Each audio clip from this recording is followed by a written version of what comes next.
We were four friends, me, Sarah, Jake, and Mia, driving into Southern Oregon for Labor Day weekend 1974.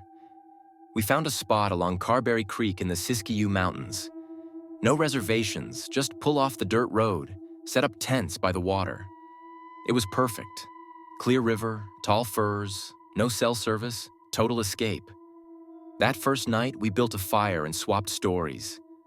Jake joked about the old Cowden family legend, how a whole family vanished from a nearby campground years back, bodies found months later, still unsolved. We laughed it off.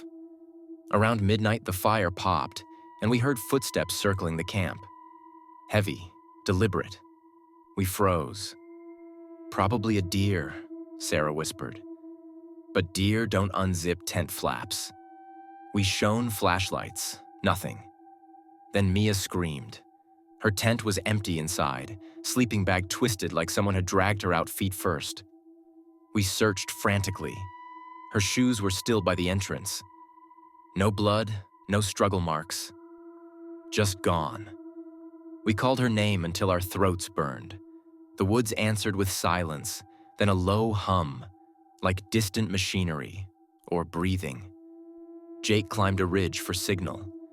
He never came down. His flashlight beam flickered once, high up, then winked out. Sarah and I huddled by the dying fire, knives out.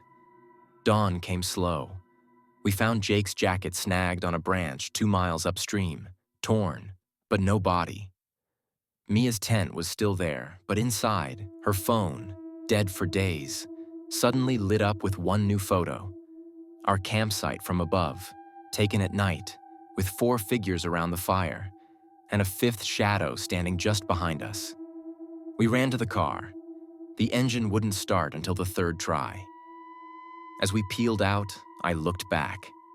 Our tent stood untouched, fire still smoldering. And in the tree line, shapes watched, patient, waiting for the next group to set up camp. We made it home.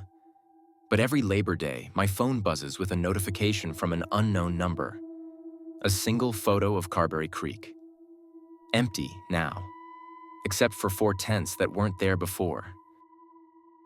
Elena arrived at the remote cabin in the Catskills after dark, rain hammering the roof like impatient fingers. She was 32, escaping a bad breakup, craving solitude. The host, an older woman named Margaret, had texted, "I'll be away, but my son checks in occasionally. Make yourself at home." The place smelled of pine and damp wood. Elena lit the fireplace, poured wine, tried to relax. Around midnight, she heard the front door open. Slowly, keys jingling. Footsteps crossed the living room, paused at her bedroom door. She froze under the covers, phone flashlight trembling. "Everything okay in there?" A man's voice, calm, polite. She didn't answer. The knob turned. Locked, thank God. He knocked softly, just making sure the fire's safe. Then footsteps retreated. She exhaled, but sleep wouldn't come. At 3 a.m., the footsteps returned, closer this time. She heard breathing against the door crack, slow and even. Morning light revealed muddy boot prints leading straight to her door, stopping abruptly. No prints leaving. Margaret texted later, "My son says he never visited." Elena packed in a panic.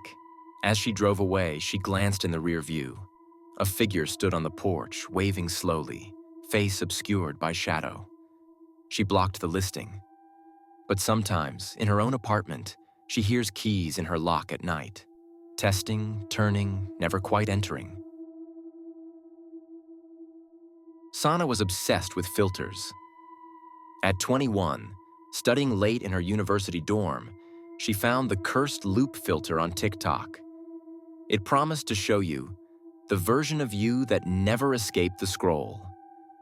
Apply it at midnight, stare into the camera for 1 full minute, and the filter would loop your face forever. Unless you broke eye contact first. She tried it alone, room lit only by her phone screen, the hum of the AC the only sound. The filter warped her features slightly. Eyes too wide, Smile too fixed. Cute at first. She laughed, kept staring. The minute passed.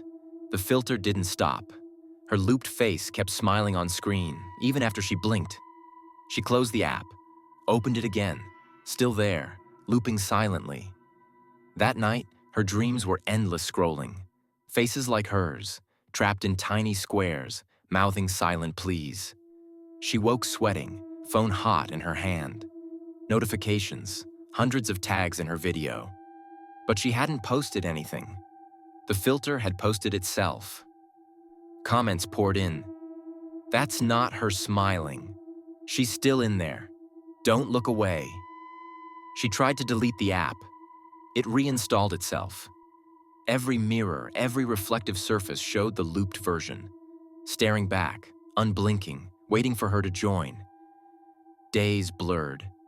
She stopped sleeping, afraid the loop would pull her in if she closed her eyes too long. Friends stopped visiting. They said her eyes looked stuck, like she was watching something behind them. One night, desperate, she faced the phone camera again. "Break the loop," she whispered.